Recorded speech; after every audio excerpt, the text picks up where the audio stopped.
There are times when rather than fighting charges, a person may instead decide to plead guilty and proceed to a sentencing hearing. That decision will often follow the downgrading of charges and an agreement being reached between the prosecution and defense on the contents of the statement of facts to be handed up to the presiding magistrate or judge during sentencing. The decision to plead guilty will guarantee what's known as a sentencing discount, which will lead to a more lenient outcome than if the person had pleaded not guilty and been found guilty after a hearing or trial. Pleading guilty also demonstrates an acceptance of responsibility, contrition, and a lower likelihood of reoffending, which are all important considerations during a sentencing hearing. As a case in point, we turn to a recent high-profile case, that of Joe Lewis, owner of the renowned Tottenham Hotspur Football Club. In January of 2024, Lewis found himself in a legal predicament. He was charged with insider trading, a severe crime that carries significant penalties.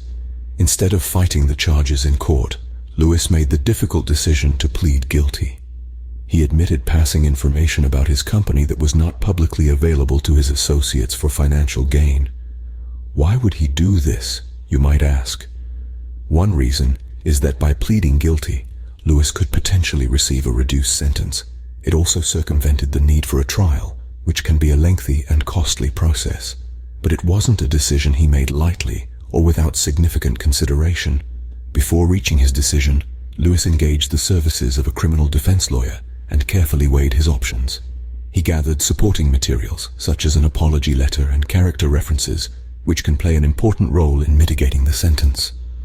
These materials can help persuade the court to impose lenient penalties, an important step in any sentencing strategy. It is also important to be aware that before making a decision on how to plead, a document known as representations can be prepared by the defense and sent to the prosecution requesting withdrawal or downgrading of charges, or amendments to the statement of facts to be handed up in court. Representations are a vital step in the defense process and can be crucial in securing a positive outcome.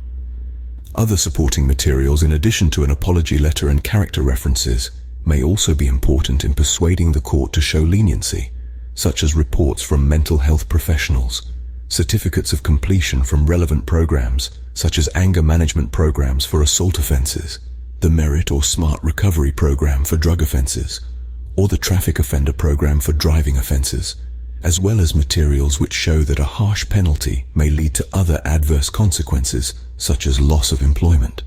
Of course, it is important to engage an experienced specialist criminal defense lawyer to fight for the withdrawal or downgrading of charges and the amending of agreed facts, to refer, guide, and assist in the preparation of materials, and to persuasively present the case at the sentencing hearing in order to maximize the prospects of achieving the most lenient outcome that is possible in the circumstances. Going to court. Call Sydney Criminal Lawyers on 9261 881 to arrange a free first conference. Watch our latest video here.